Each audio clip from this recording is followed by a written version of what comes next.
ऐसा क्यों होता है कि हम जानते हैं कि क्या सही है, फिर भी हम गलत कर बैठते हैं? क्यों हम सिर्फ 5 मिनट के लिए मोबाइल उठाते हैं और कब 2 घंटे बीत जाते हैं हमें पता ही नहीं चलता? क्यों मीठा खाना मना है ये जानते हुए भी हाथ अपने आप मिठाई की तरफ बढ़ जाता है? क्या आप सच में अपनी मर्जी के मालिक हैं या फिर आपके अंदर कोई और बैठा है जो आपको कठपुतली की तरह नचा रहा है?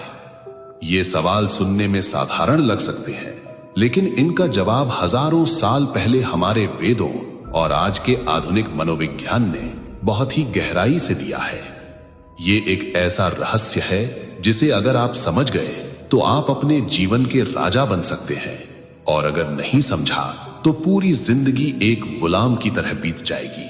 आज हम उसी अदृश्य शक्ति की बात करने जा रहे हैं जो आपके हर फैसले, हर सुख और हर दुख के पीछे छुपी है।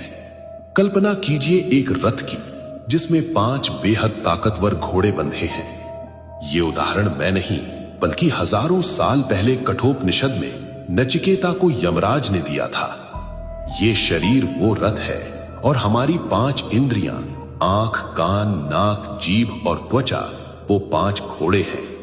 अब जरा सोचिए, अगर घोड़ों की आंखों पर पट्टी बांध दी जाए और लगाम किसी अनाड़ी सारथी के हाथ में हो तो वो रथ कहां जाएगा? वो खाई में गिरेगा। ठीक यही आज हमारे साथ हो रहा है। मनोविज्ञान कहता है कि हमारा दिमाग डोपामीन नाम के एक रसायन का गुलाम है। जब आपकी आंखें कोई सुंदर दृश्य या वीडियो देखती हैं तो वो सिर्फ एक दृश्य नहीं होता, वो एक ट्रिगर होता है। आपकी इंद्रियां उस घोड़े की तरह है जो बेलगाम दौड़ रहा है, और आपका मन जो उस लगाम को पकड़े हुए है वो इतना कमजोर हो चुका है कि वो घोड़ों को रोकने के बजाय उनके पीछे घिसटता जा रहा है। श्रीमद् भागवत गीता के दूसरे अध्याय में भगवान कृष्ण एक बहुत ही वैज्ञानिक बात समझाते हैं। वे कहते हैं कि जब हम किसी चीज के बारे में बार बार सोचते हैं तो उससे संग या अटैचमेंट पैदा होता है।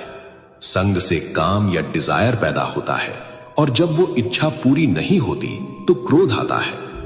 क्रोध से सम्मोह या डिल्यूजन होता है और इंसान की बुद्धि नष्ट हो जाती है। जरा अपने जीवन को रिवाइंड करके देखिए। वो एक नोटिफिकेशन की आवाज यानी कान की इंद्री, फिर स्क्रीन पर वो चमकती तस्वीर यानी आंख की इंद्री, और फिर घंटों की बर्बादी।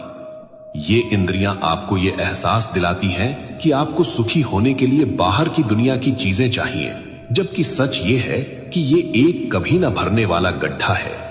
ये एक ऐसा मायाजाल है